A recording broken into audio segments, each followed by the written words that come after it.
Hello అందరికీ welcome back to my channel. It's me Chandu Sai. ఇవాళ blog వచ్చేసి గుత్తి వంకాయ రెసిపీ చేసినాను.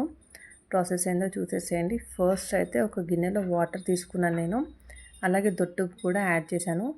ఎందుకంటే వంకాయలు వేస్తా కదా, చేదైపోతాయి మళ్ళీ. అందుకే వంకాయలని ఇలాగా పైన తోక ఉంటుంది కదా, దాన్ని హాఫ్ కట్ చేసేసుకొని ఇలాగ 4 పాయలుగా చీల్చుకొని సాల్ట్ వేసిన వాటర్లో పెట్టుకోవాలి.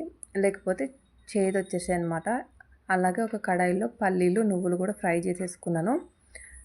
ఈ రెండు కూడా ఫ్రై అయినాక చల్లార్చుకోవాలి. అప్పటి వరకు ఒక బాండీలో 2 స్పూన్లు అయితే ఆయిల్ వేసేసుకున్నాను. ఆయిల్ హీట్ అయ్యే వరకు మనం పల్లీలు నువ్వులు ఫ్రై చేసుకున్నాం కదా, అది కూడా పౌడర్ చేసి పెట్టుకోవాలి.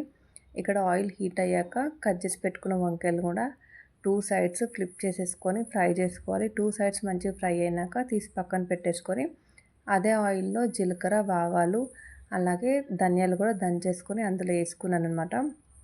అవి కూడా లైట్గా ఫ్రై అయినాక ఆనియన్స్ కూడా యాడ్ చేసుకున్నాను. ఆనియన్స్ కూడా ఫ్రై అయినాక కట్ చేసుకున్న టమాటాలు కూడా యాడ్ చేసేసాను అందులో.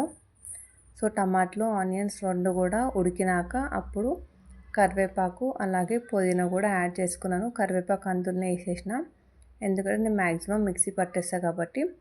సో ఇవన్నీ దగ్గరికి ఉడికినాక మనం చల్లార్చుకున్నాక మిక్సీ అయితే పట్టేసుకోవాలన్నమాట, పేస్ట్ చేసుకోవాలి.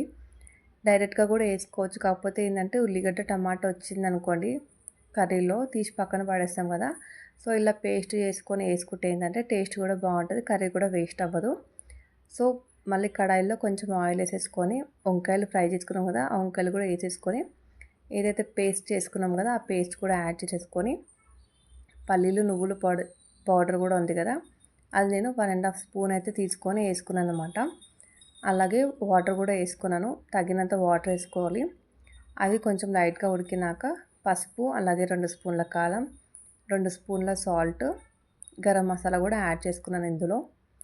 సో ఇవన్నీ దగ్గరికి ఉడికినాక మనం మూత తీసేసుకొని కొంచెం కసూరి మేతి యాడ్ చేసినాను. అలాగే కొబ్బరి పౌడర్ కూడా యాడ్ చేయాలి, నా దగ్గర క్లిప్ మిస్ అయింది.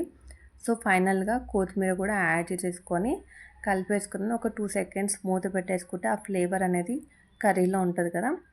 ఇంకా కర్రీ రెడీ. లంచ్కి గుత్తి వంకాయ అలాగే రైస్ కాంబినేషన్ బాగుంటుంది కదా.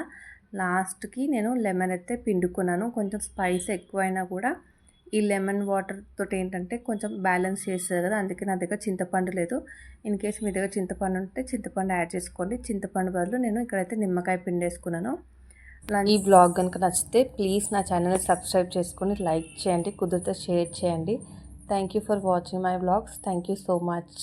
Thanks for supporting me. Thank you.